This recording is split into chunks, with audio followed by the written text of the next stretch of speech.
We're talking about trying to eliminate toxic materials so that the child or the adult does not get a toxic load from the actual materials that we're using to restore the teeth. I graduated, from traditional dental school, like we all do, and practiced traditionally in the beginning, and just noticed that the same patients were coming back with problems. I started researching more into the root causes of why is this happening? What's going on with them?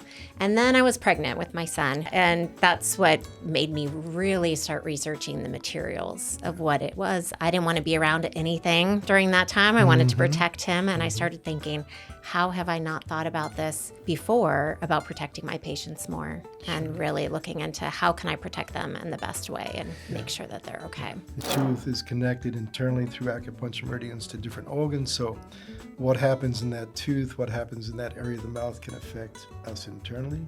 Whatever goes in the mouth goes into the body.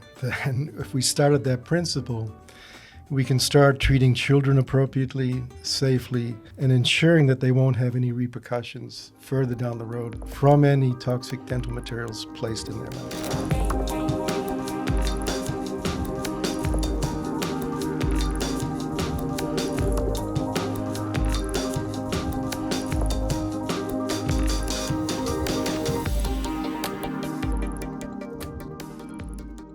Today we're excited to welcome Dr. Kimberly Marran and Dr. Yokoyama, both pioneers in holistic and biological dentistry.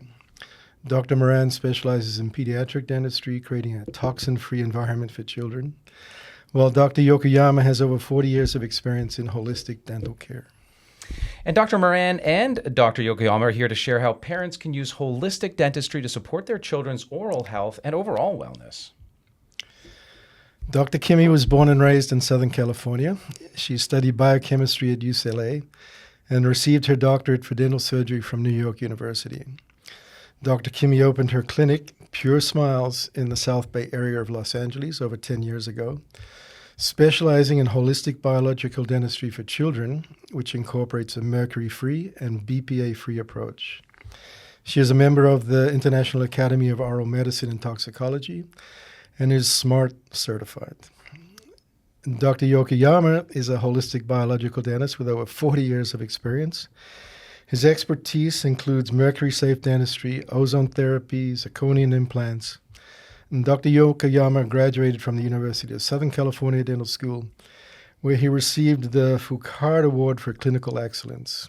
He is also a member of the International Academy of Oral Medicine and Toxicology, and also SMART certified. Welcome to the show, guys. Thank you. Really great to have you here. We're talking off camera a couple of minutes ago. This is a real treat because you guys are, I don't know, for lack of a better word, unicorns. First of all, really hard to find and locate, but wonderful in the magical is the wrong term, but what you do is magic. But a lot of new moms and dads are looking for health-safe solutions. No such thing as alternative dentistry. You guys both practice dentistry, but it happens to be holistic and it happens to be biosafe. Dr. Yokoyama, over to you first. I mean, what is biosafe dentistry? Well, we're talking about different problems that the materials might bring to a dental environment. Most commonly, the mercury. And we're talking about trying to eliminate toxic materials so that the child or the adult does not get a toxic load from the actual materials that we're using to restore the teeth. Right. Not always necessarily the easiest choice, right, for a dentist to work with, but certainly the safe choice. And by the way, not just for the patient, but also for you, the dentist. Right. Well, we are using the procedure or protocol that allows us to be safe as well as the dentist and the assistant who is right there chairside removing mercury amalgam, and also for anybody in the office area. So we're trying to be as, quote, safe as possible, not to have other people become be exposed to the toxins. Sure. You know, it's just to sort of frame the discussion this afternoon a little more. You know, most people are familiar with the world of holistic medicine or the term holistic medicine. In my opinion, what's been overlooked the greatest in the field of medicine is holistic dentistry.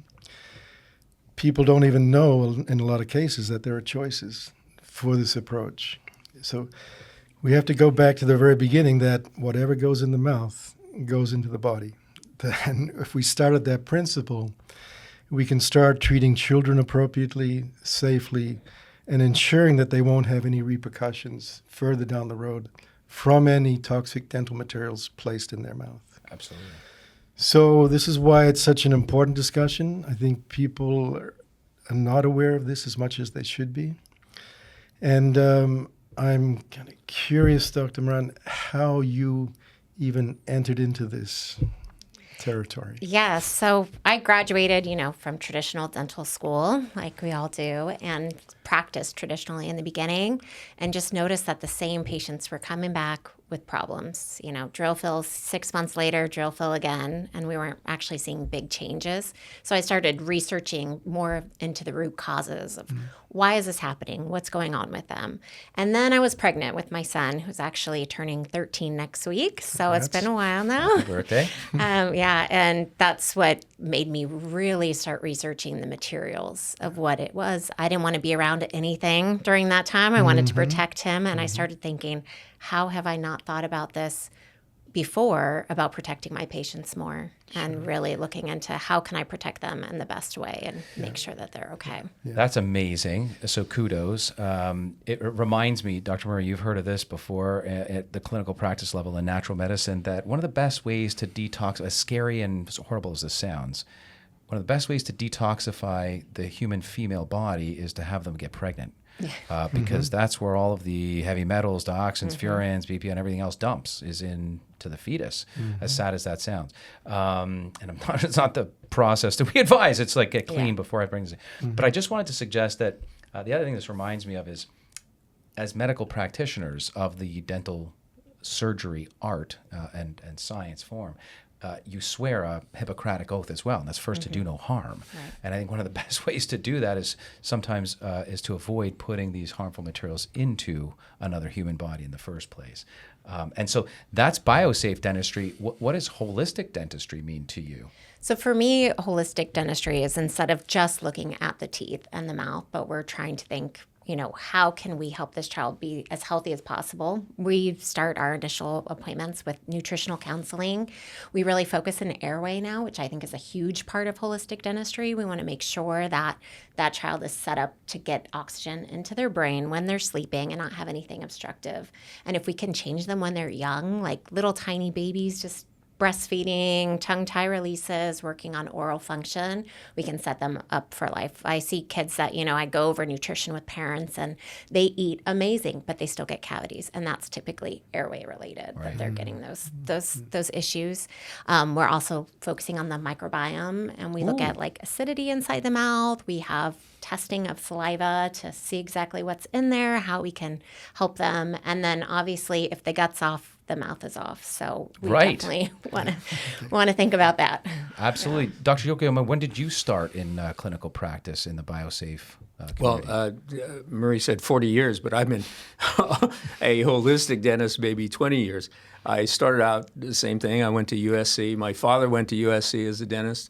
So I was very well steeped in the conventional, traditional dentistry. In fact, I practiced dentistry for 10 years and then became a hospital dentist. And when I got to be able to talk with physicians and I had to interact with anesthesiologists and be able to look at the medical side of what I was doing, I started to realize there is a difference between just doing conventional dentistry and also looking at the entire biosystem and saying, well, whatever I'm doing, I want to be compatible. I want to be part of the health system. I want to be bringing health to the patient, not just health to the teeth or the gums. And that started me off thinking about how to bring medicine and dentistry a little closer together. Amazing. That's great. And from that perspective, can I call you Chet? Because we've been friends for so long. Absolutely. In my background in Chinese medicine, I was first introduced to the notion that each tooth is connected internally through acupuncture meridians to different organs. So what happens in that tooth, what happens in that area of the mouth can affect us internally. And this goes also back to a lot of research in terms of originally German electroacupuncture, where they actually tested and put these connections together. So we understand that from a sort of historical background, but just in terms of oral health and body-wide systemic health, what have you seen over these years? Well, what I have seen is, we're really excited when we see something that is associated with what we call the ancient Chinese chart, the meridians. And we, of course, don't go by that for diagnosis, but we're certainly aware of it. And when we see it, it's very exciting. And, we can point to it and we can say this is something that we don't really understand, just like acupuncture. We're not really sure exactly what is going on, but it's taken its place alongside functional medicine. And we look at these what we call ancient Chinese charts, and we know there's an energetic interrelationship with different organs and different parts of the body. And again, we don't go by that for our diagnosis, but it's really interesting and very exciting when we see correlation. Absolutely. I mean, something to be around for thousands and thousands of years. Yes, it may be, to conventional mainstream, multi-center, double-blind, placebo-controlled models, the lesser N of one, but when you have people swear by it and see it over and over again, I think that N of one, by the way, is gaining traction, right? Personalized medicine, everyone's unique and different, responding to these, in this case, ancient Chinese medical arts, TCM. Before we go any further, I just want to add some significant credibility to this. Because although there's no official board certification yet, right, around holistic biosafe dentistry, there is the IAOMT, and they have a definition that you were going to share with us as to what biological dentistry even means. Right. I really like this definition because it's talking about the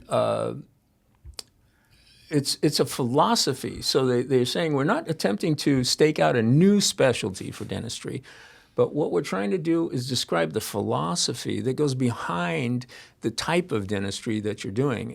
And I always say for my associates and the people who are working with me, first do good dentistry. Right. Then, it doesn't matter what philosophy you come from. But if you don't do good dentistry to begin with, then you gotta first do good dentistry. Then let's look at the philosophical reasons why you do something. And they're saying that that can apply to all facets of dental practice and to healthcare in general. So they always seek to have the safest, least toxic way to accomplish the mission of treatment and all the goals of modern dentistry, and do it while treading as lightly as possible on the patient's bioterrain. And what more important age and stage to do that in than pediatrics? Is this harder for you, Dr. Kimmy? Is this yes. more difficult? Yeah, okay, Yes. well, be honest. I mean, okay. I should say yes in the short term, as in, just doing a procedure on a child using material that's a little harder to work with, but easier in the long run because I find that I have amazing parents that are seeking out this type of dentistry and they want to be educated and they want to learn more and they don't want their child to go through this. So they are very receptive to making changes, to learning how they can help strengthen their child from the inside out, help their mouths, help their overall health. So that part, I think, in the long term is easier once we get them educated. But in the short term, little kids staying still and using very, moisture sensitive material can be a little trickier. Sure, Yeah. I imagine. And Dr. Moran, and along that vein, could you talk a little bit about the notion and the introduction of biocompatibility testing? which is Yes. something that I don't think people actually know exist, a lot of people, and doctors. Yes. Yeah. Yeah. So we definitely, first we just try to go with the most biocompatible material, but every person is different, as you were saying. So just because it's biocompatible for one person does not mean for another person. And so there are testings, blood tests that you can do to make sure that you don't have any sort of inflammatory reaction to the material. For me, dealing in pediatrics, it's not the easiest to get blood tests on little tiny ones. So a lot of times we try to go with the most biosafe first, or we can if they're seeing a pediatrician or a naturopath that does do muscle testing, then we encourage some of that to help determine materials. But that's what we're looking for, is making sure it's safe for that patient. And a lot of people that seek us out is because they didn't have that material before, and now unfortunately their child is having some health issues and concerns. yeah. Yeah. So you've seen the consequences of the wrong materials as well. Definitely. Yes, unfortunately. Well, let's talk about one of the most non-safe, in fact, as a proud Canadian. I'm actually a dual citizen, both Canadian and American, but as a proud half Canadian, this research is out of the University of Calgary, which I'm sure both of you are very familiar with. This is early days, 20 some odd years ago now, but it still stands as, gold standard or science, which is still understood. And that is, there is zero safe levels of mercury in the human body. We can't get away from it. It's in our waterways, it's in our fish, it's in the air that we breathe. But we certainly don't have to add extra mercury to that toxic or burden.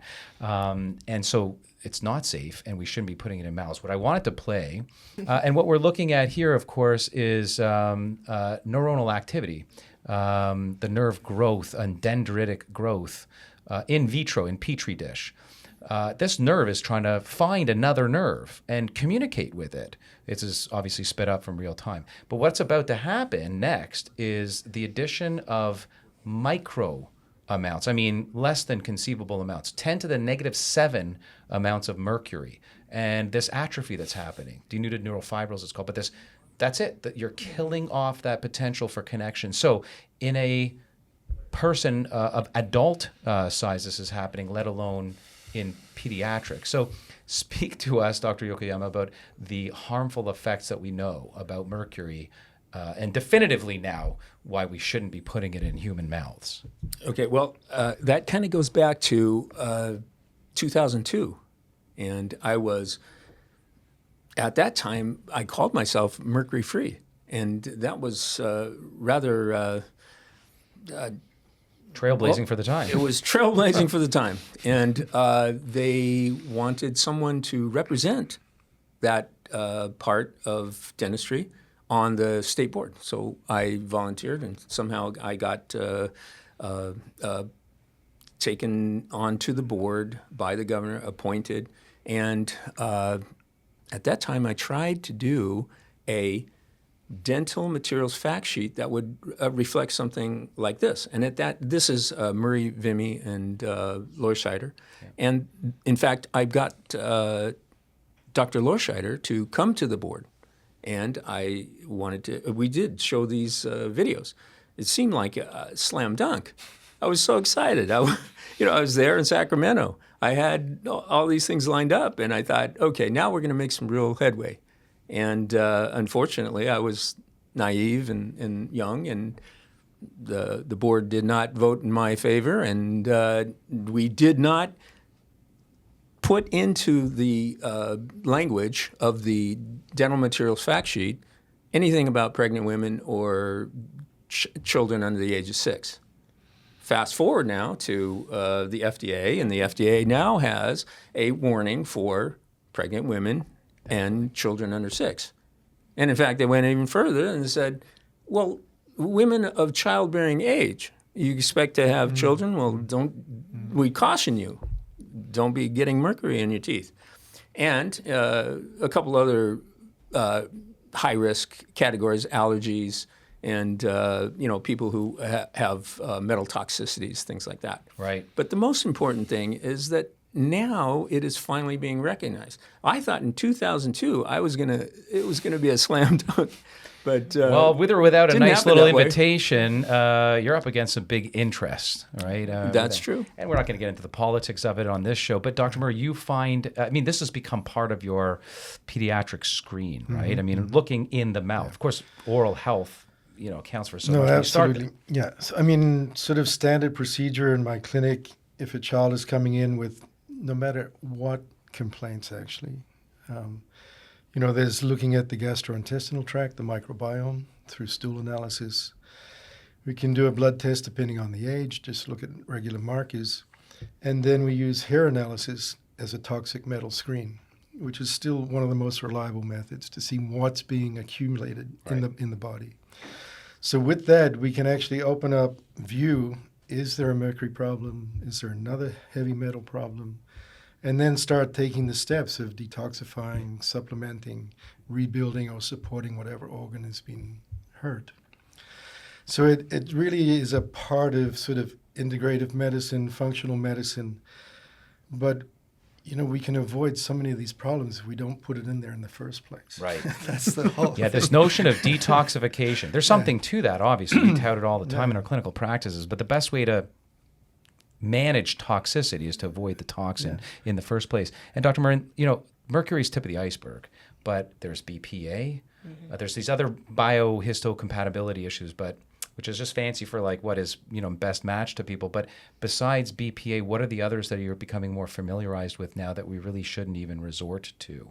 For filling material. Yeah. Well, I also avoid any fluoride releasing materials because there's a lot of those, especially in pediatric dental material. Sure. So we try to avoid those. We're really a bunch of the BPA precursors. Unfortunately, it says BPA free, but once we cure it inside the mouth, it can become something that has BPA. So we have to be very careful of that as well. And just thinking overall, trying to avoid any sort of metal because there is, there are other, medical grade stainless steel options that don't have mercury, but we try to avoid those as much as we can as well. Right. And talking about that, like if there has been silver amalgam, mercury, fillings placed in somebody's mouth, whether a child or an adult, I think another important notion is, and this is where that smart certified dentist comes into being, is that there's actually a protocol for removing that safely, both for the patient and the dentist. Would you like to talk about that, Chad? Sure. Smart Certified comes from the IAOMT, the International Academy of Oral Medicine and Toxicology, and they are the ones who are what I consider to be the most scientific. So they are bringing a protocol for all dentists to use, and you can become Smart Certified, safe mercury amalgam removal technique. And it is not difficult, but it does require you to be thinking in terms of not spreading the toxic material and keeping it confined, and also protecting yourself, the dentist, and the assistants. So that is a part of the International Academy, and they will help you become Smart Certified should you be a dentist would like to understand and learn that.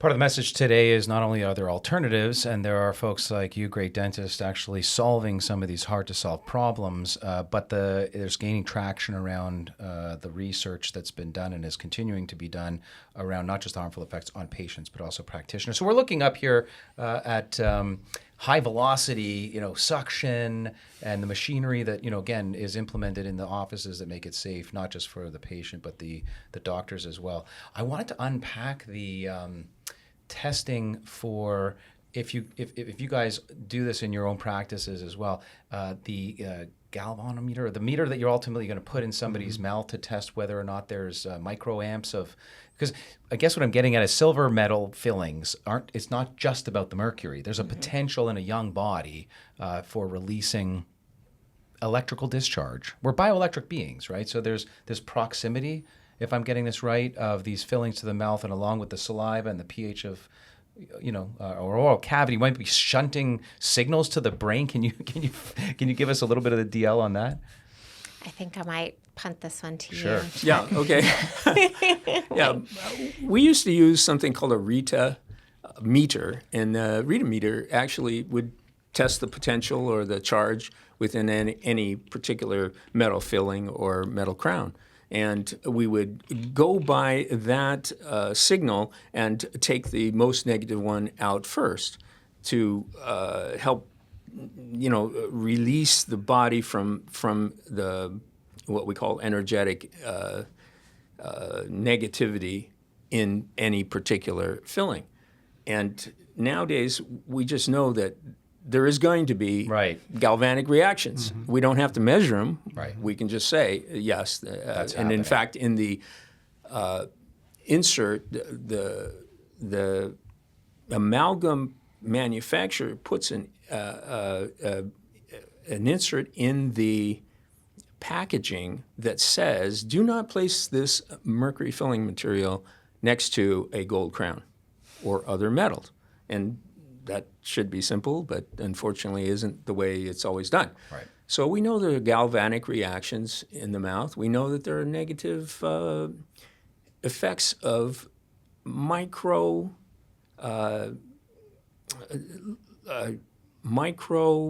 Voltage or voltages, electrical currents. Yeah. We don't want to say voltage because that seems very high, but it is milliamperage, whatever the reading is, but small. microcurrents. Micro, yeah. And our nerves and our bodies are made of microcurrents. So we don't want to have a cross-contamination of that. Right. And, of course, we're living in EMF and we're, Wi-Fi, microwave, everything is happening all around us. And if we didn't have to have metals in our mouth, then you'd probably be better off. Yeah. Mm-hmm. So we've covered a lot of the negative parts Right. of what we can avoid, with the right approach through dentistry, and especially pediatric. Starting off, my hat is off to you because you're hard to find, Dr. Moran. So looking and understanding what we don't want to put in the mouth, from your perspective, what are the other things that parents can do sort of maintenance-wise, prevention-wise, nutrition-wise, to build up the health of their child's mouth and teeth? Yeah, so that is one benefit of being pediatric is they're so malleable. Yeah. So we can really get in there and make changes at a young age. And part of that is making sure that they're getting the proper nutrition. We definitely go over, are they eating real food? Are they chewing their food? Because that's actually what's going to help their tongues have correct strength and posture and help the jaws grow, but also help them clean off their own food off of their teeth so that we don't have to worry about that accumulation. And I definitely, like Weston Price and Steve Lim with the dental diet, I think is an easier read for parents now, but going into making sure we're getting the D3, the K2, the A in our diet, that we're eating those fatty foods, and we're making sure that we're getting those building blocks. I explain to parents, okay, most of their primary teeth are formed when they're born, but their permanent teeth are just beginning. We can shape these. We can change them. We can make them stronger if we start eating the right things, doing the right things. And then we also, like I said, we go into the microbiome. So we want to make sure that our parents, that you guys have clean mouths, that you're seeing the dentist because you're kissing and sharing utensils and straws and whatever's inside your mouth is sharing with your child. Yeah. So we want to make sure that we're doing that, and that if we're not, breastfeeding or born vaginally, then we want to help supplement the oral microbiome so that we're having the correct thing in there along with the gut. We also do pH testing because we want to know about acidity in the mouth and how all of that is, because if we're constantly resting in acidity, we are always going to have cavities. So then we get to reach out to great functional doctors like you to help with the gut and make sure that the gut is strong so that we're actually absorbing what we're eating, we're absorbing supplements that we're taking, and that we're having that good microbiome. That's great. Are we seeing an increase in oral cavitation cavities in children, pediatric, because of diet? I mean, I'm sure there's a million other reasons, but we are seeing this in the literature. There's a uprise. Yes, there's, a little while back, there was a journal entry written about cracker cavities because Yeah. little kids have found like emotional support with their little snack cups now, and they're just going around always having access constantly to this processed food. And we definitely have a big increase in cavities because of that. I also think there is some environmental aspects that are affecting us because the current amount of hypoplastic teeth that are being formed, teeth that are missing, the calcium, the phosphate inside of them, is at the highest it's ever been. And we're trying to figure out exactly, why is that happening? What can we do to prevent it? Now, I'm impressed that you mentioned, Dr. Price, Weston Price, who really was, ahead of his time, way, way ahead of his time. So he was, for the audience, one of the first dentists to go around the world historically and study these native cultures as they were being transitioned from their native, local, farm-based diet to processed foods, and particularly sugar.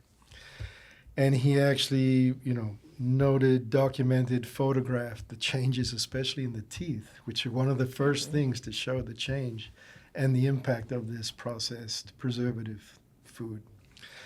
Amazing work, and it's what we're seeing now is just the continuation of that.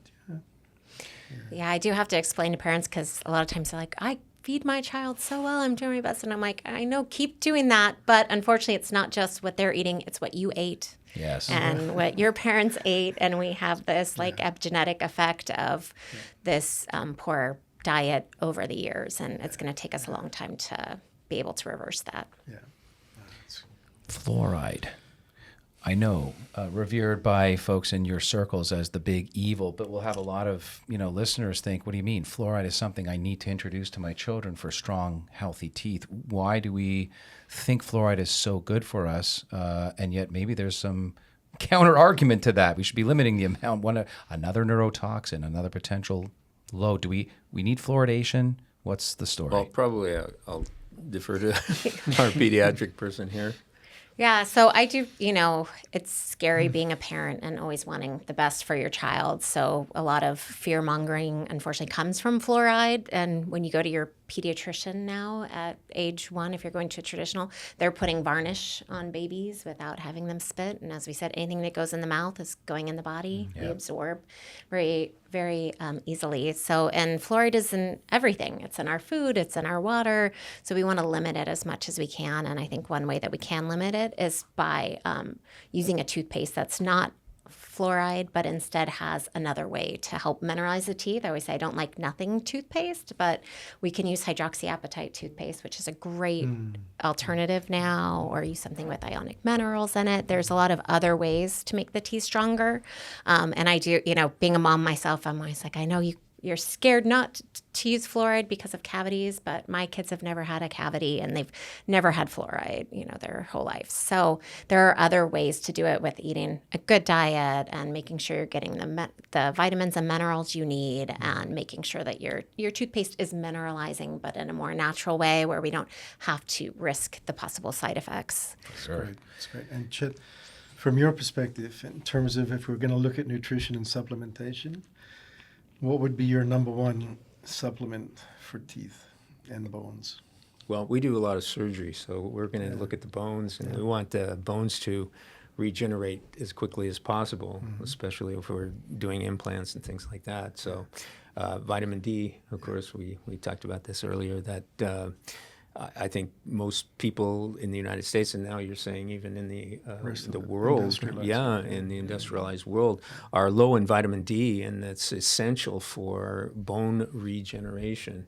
And of course, it goes along with K. And when we do surgery, we want to make sure that we are getting the best nutrition and supplementation, and putting the patient at the best level of their being able to heal and accept a implant and get the bone to heal around it. Those are really important. Your question, vitamin D is our number one, and I like your idea of sublingual vitamin D in a liquid form. I think that a lot of times we're taking supplements and taking a lot of them, but they may not be absorbing very well. Sure. And one of our things is to try and find for adults anyway, the most effective way to get vitamins, nutrients, micronutrients in, and that sometimes is a challenge for people. So we are looking at different methods and ways of getting vitamins in. So yeah, vitamin D, very important for us. You would agree, Dr. Moran? Yes, and the K2 as well. Yeah. 'Cause, yeah. Knits the bones, right? Yeah. Yeah. And the teeth, and there's, research showing that the teeth will come in stronger with less grooves even inside of them, like those deep grooves, pit and fissure grooves, if we're getting that K2. And then also, thinking about our airway helps the jaws grow. And that was another thing that Weston Price found is like when they have those big, beautiful jaws, it's because they're eating that D3K2 every day. Yeah. Masticating too, right? Something that we all know is the piezoelectric effect. Well, just to frame this up, I mean, there's really only kind of two tissues, maybe epidermis, but hair and nails that are dead. But bones and teeth are very much alive, at least the center of the teeth. And it relies on the calcium and the magnesium and the vitamin D and the K2, even boron, strontium, manganese, et cetera, lots of different things. But can we, and this is really the question we ponder often on the show the first 7 years, can we, in your opinions, eat ourselves to therapeutic levels? Because I heard you intimate, Dr. Yokoyama, that getting enough vitamin D even from sun in sunny California is hard for the elderly population or even the adult population. But from a children's pediatric perspective, the question really becomes, can we feed our kids enough of what their teeth and their oral health needs, or do we really have to basically rely on supplementation in many cases? I think we have to supplement that, to be honest. I always try to explain to parents also when they're like, oh, they eat so well. And I was like, well, we're counting on the soil to be good first, and then for it to get into the grass, and then for the animal to eat it, and then for us to eat it, and for us to absorb it. And that's a lot to count on. So I think it's a good, just preventative, let's go ahead and supplement these things to make sure that our kids have their best chance. And like I said, they're forming everything right now. They're growing everything. And if they're missing that, then they're going to have issues. Starting in utero, and thankfully we've got Dr. Murray, who's formulated an incredible line at Child Life. What are the minimum go-tos if we're looking to have good oral health, good dental health, also maybe even starting in utero for the mothers of prenatal, but at least, into early childhood, the first 7 years, what do we need? Well, I first, start with what they don't need. So try and avoid the processed foods and sugars, number one. And then, organic, whole foods, wherever possible, whenever possible. But I think organic is at the top of the list these days, has to be understood. And then when a child starts eating, when they first start, 6 months, 7 months old, that's when you can think about supplementing. Apart from vitamin D, which I recommend from birth, and also the American Academy of Pediatrics also recommends vitamin D from birth for every American child. So vitamin D from birth, that's going to give the teeth a great start, with K2 ideally at that time. And then when they start eating 6, 7 months of age, then you add in, a broad spectrum multivitamin mineral, where you get all those other ones, and the macro minerals, calcium, magnesium, especially also for the teeth. At the same time as the teeth are growing, the brain is growing exponentially, especially the first 7 years we talk about. By the age of 7, the brain is 95% the size of an adult's brain. So we've got 7 years to feed that brain everything that it should get. And that's when the omega-3 fatty acids, DHA, come into it. And then I always suggest, vitamin C is the main antioxidant to help protect child from the environment, whether it's metals, plastics, pesticides, other chemicals. The vitamin C as an antioxidant has more potential to help detoxify those than any other single nutrient. So multivitamin mineral, omega-3, vitamin C, and the vitamin D. And you have your bases covered. Set the stage. What does pediatric oral health look like? And now what I'm referring to is, oral hygiene care. And when does that start? I mean, I think that's not really talked about enough outside of your office, both of your offices, really. But what does that look like? When do you start? When does a mom really care about starting to floss a child's mouth? Flossing as soon as the molars are touching, which is usually sometime during year 2. But really, oral hygiene should start at birth. I think that it's helpful to get just a cloth in there to wipe the gums. The baby gets used to having a finger inside their mouth. Otherwise, they get their teeth and they're like, wait, why are you touching inside my mouth now? What changed? And then also just disrupt any sort of film that's there. Right. But once the teeth are there, we need to be cleaning. You don't need toothpaste yet, but we just need to be wiping and making sure that we're getting in there. And like I said, a big part of the oral health of the child is the oral health of the primary caregiver. So making sure that they're have good healthy mouth too, and then we want to be using a toothbrush every morning. For kids, I say after breakfast because they're typically eating stuff that's getting stuck there. Every night we want to floss first and brush, and we need our parents helping them. So the studies say until age 7 they don't have the dexterity to reach the back of their mouth, but in my practice and my own children, I think it's a lot later than that. So and in the adult population, I mean, we're hearing more and more about this correlation between P. gingivalis and Alzheimer's. Anything with itis, which is the periodontitis we're getting into now, of course. Anything with itis is not a good thing. It means inflammation. But you have a couple of thoughts around oral hygiene. Well, so I guess if we establish it in the younger years, it's going to extend into later age. But keeping good oral hygiene. Yeah, for adults, a lot of times we find it's episodic. Yeah. So there could be a time when you're lowered resistance, and at that time you may need to come in to have a dental hygienist help you with cleaning your teeth.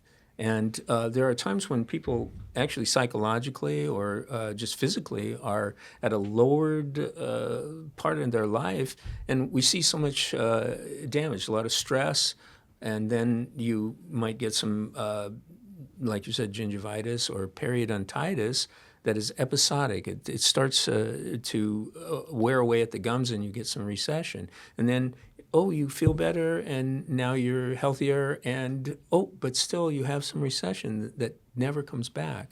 So we want to emphasize that during the times of extreme stress or possible problems that you might have in life, and lots of times these are ongoing, you may need to come in a little bit more frequently. And we used to say, every 6 months or once a year, that type of thing. But we're finding that a lot of people need more help. Sure. And the hygienist is there to really help you on that path of health.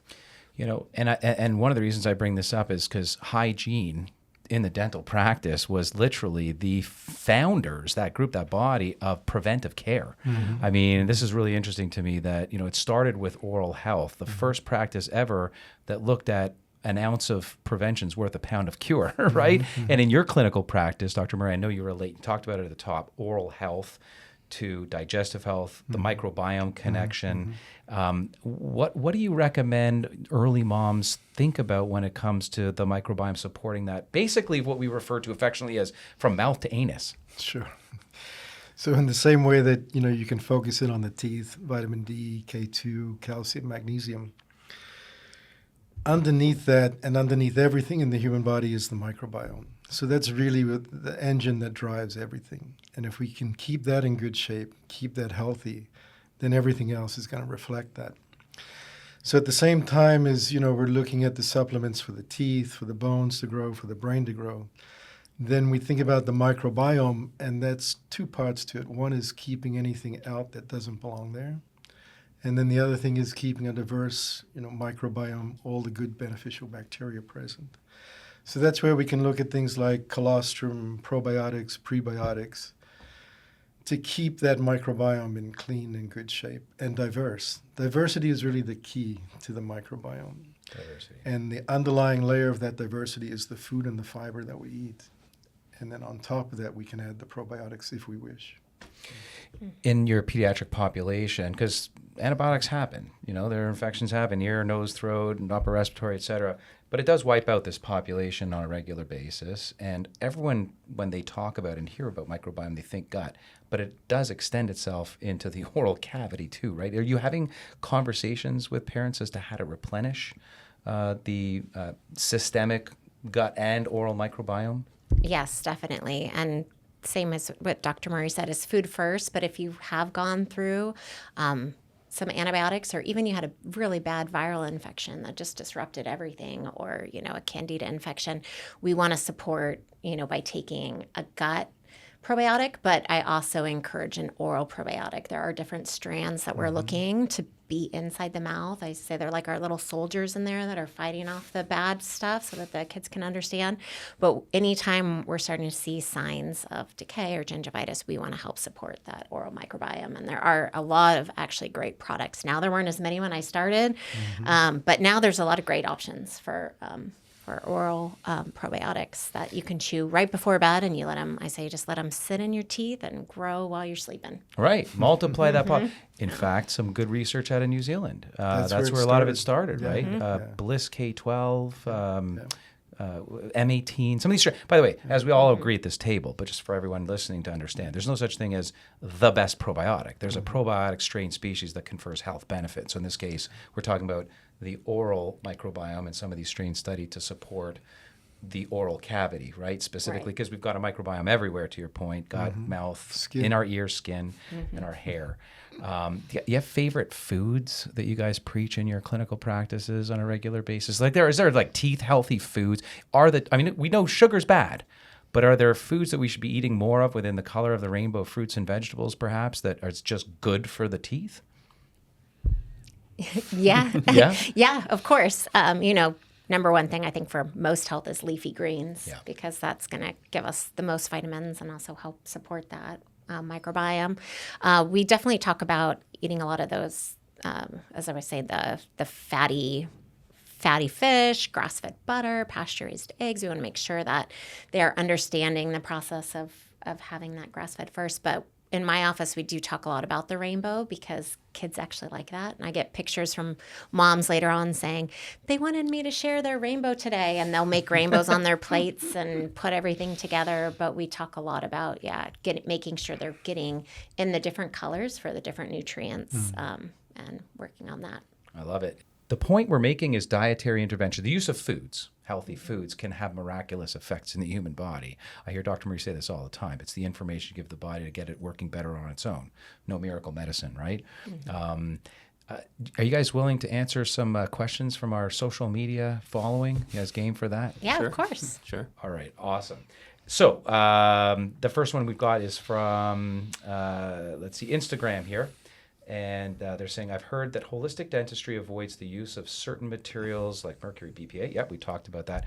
What should I look for in dental products or treatments to ensure that they're safe for my child? I guess that's you, Dr. Moran. So a big thing about, the products, unfortunately, most of the best products for toothpaste aren't something that you find easily at Target.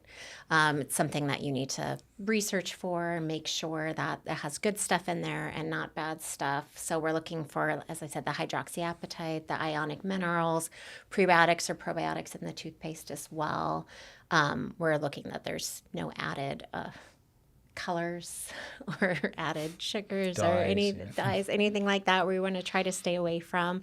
And then when you're going to your office, I think it's, unfortunately, as moms nowadays, we have to advocate for our kids. So I think it's completely fine to ask them, what are you planning to put in my child's teeth? What material is that?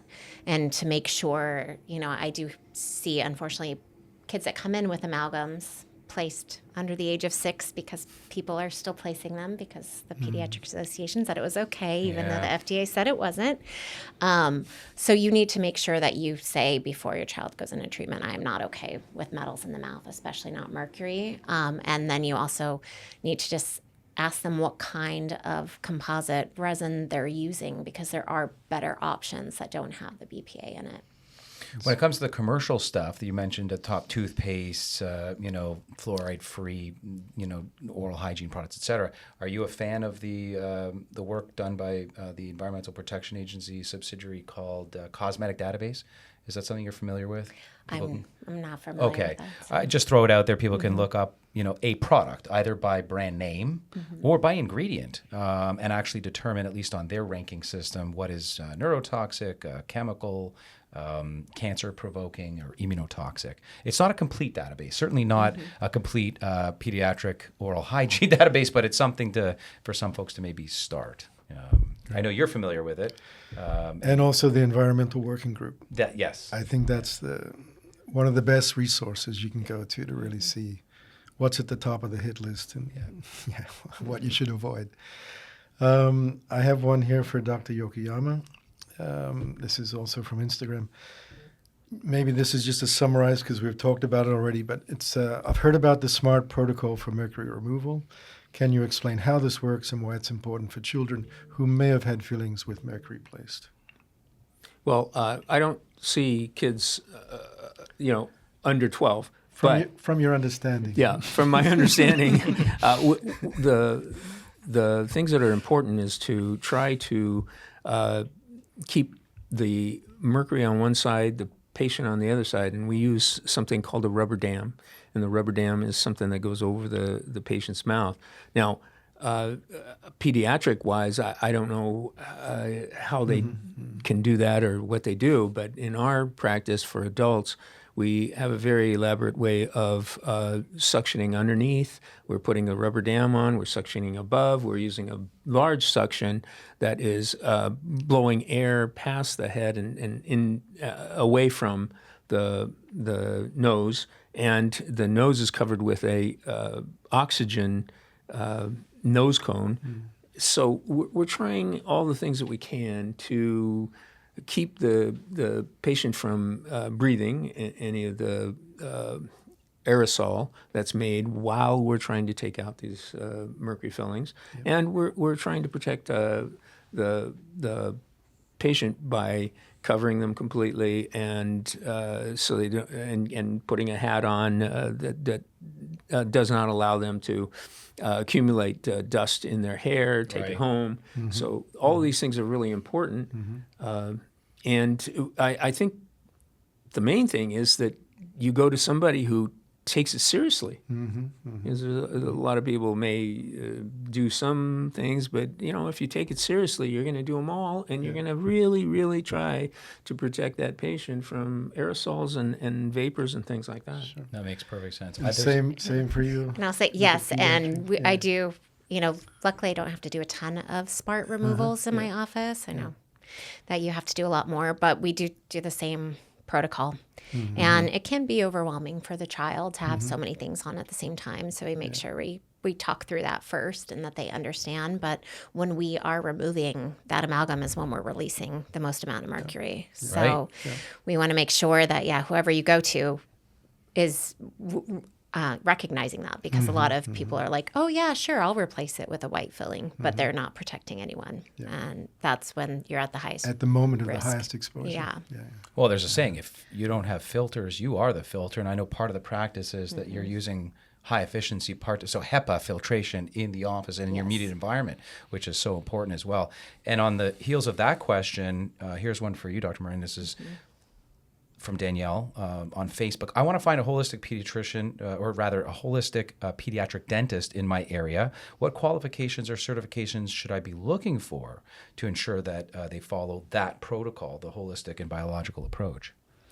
Yes, so the IAOMT website does list providers and who is SMART certified. Okay, perfect. So if that's what they're looking for, I think it's also certain questions that you need to ask when you're there or before you go in, so that you know if it's truly, unfortunately, sometimes saying that you're more natural minded or holistic can be trendy. And so we're looking for someone who's actually doing it instead of just sticking with, trying to go with the trend. So asking the important questions of what kind of materials they use, what kind of associations are they part of? Do they go to the meetings? Right. Do they have a checklist at the IOMT? Do they have a checklist for a patient or a concerned mom or dad to ask?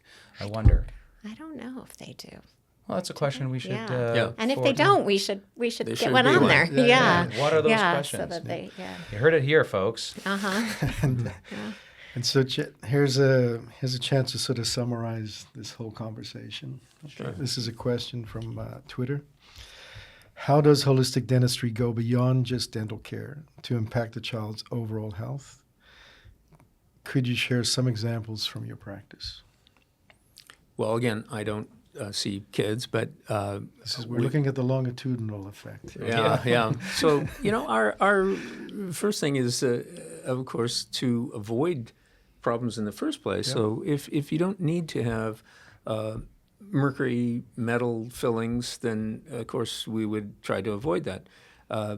And really, there is a saying, no dentistry is the best dentistry. Mm-hmm. So if we don't end up with cavities that need fillings, that's going to be preventive, and that is a very good way to look at it.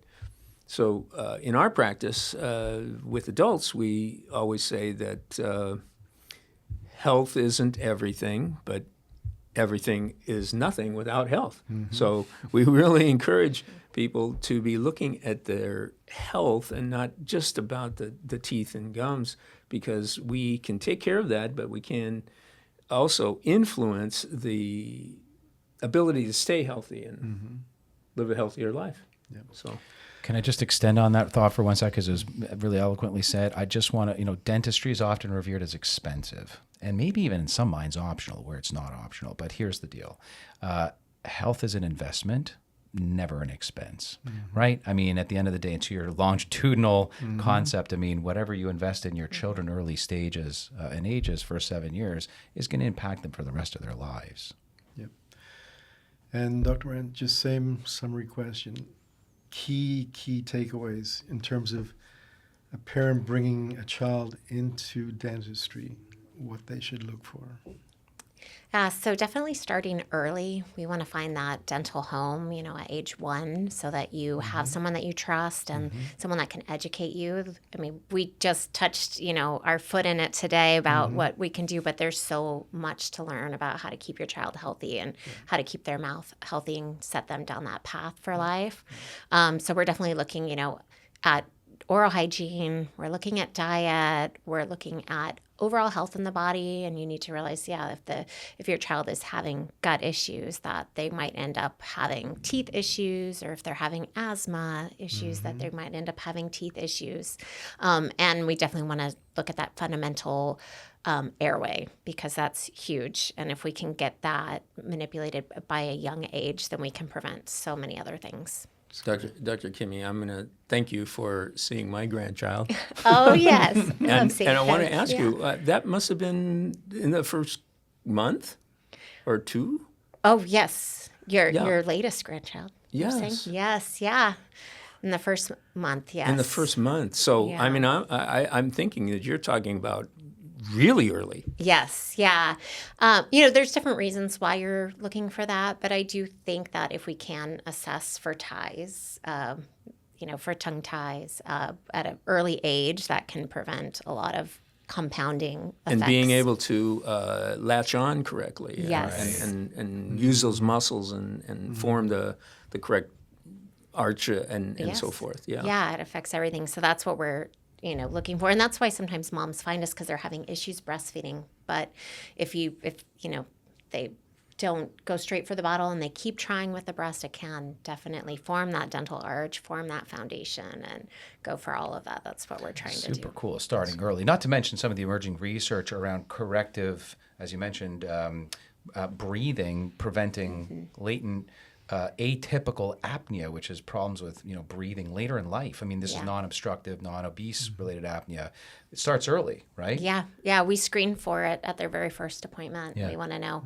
We want parents watching their kids, seeing do they have open mouth posture? Are they snoring? Are they grinding? Are they having a lot of environmental allergies? That can be an aspect of that. So if we can find that early, then we can help with that tongue posture, tongue placement, and change their growth pattern. So comes back to maintenance and prevention. Yes. Early the better. Yes. And the longer the better for maintenance. I would like to, take this opportunity to thank you both. I think that you are both, as Bryce said in the beginning, unicorns in your field, which also means you're pioneers in your field, which means you're leading the field. So I congratulate you and thank you, for what you're doing. I mean, I think it's critical from my own practice. I see how critical oral care is, dental care for children. And personally, I'd like to thank Chet for looking after my teeth for the last 24 years. They look great. Yeah. So thank you both for being here. It's a real pleasure. I'd like to thank say you. the same. I'd like Yeah, to extend thank my you. kudos to you. First of all, thank you for being here. Thank you for sharing all your knowledge, but kudos for being the trailblazers that you guys are. For more information, people can find yourself, Dr. Yokoyama, at dentalhealing.com. Yes. And on social media at Dental Healing. And yourself, Dr. Moran, at puresmilessouthbay.com. And on social media at Pure Smiles South Bay, right? Yes. Amazing. Well, we wish you guys all the best in life and health and wellness. By the way, congratulations on the young and forming family. Such a cutie there. Thanks. Yeah, that You was got a a while haircut. ago. Yes, got a haircut, and that little baby's 10 now, so it's been a little while. Well, it's growing. Yeah.